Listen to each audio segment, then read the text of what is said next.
Add score.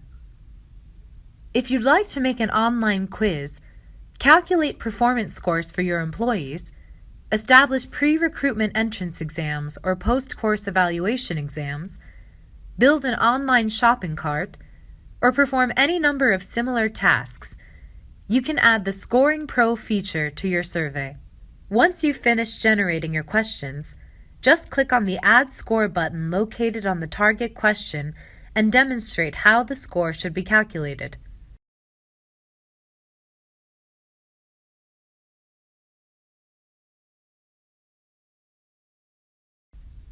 Hit the plus icon to add more conditions, or the minus icon to remove existing ones.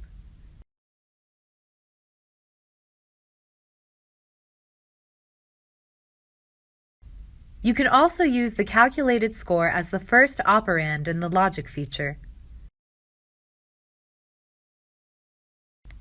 Responses and corresponding scores can be found and sorted in the results table.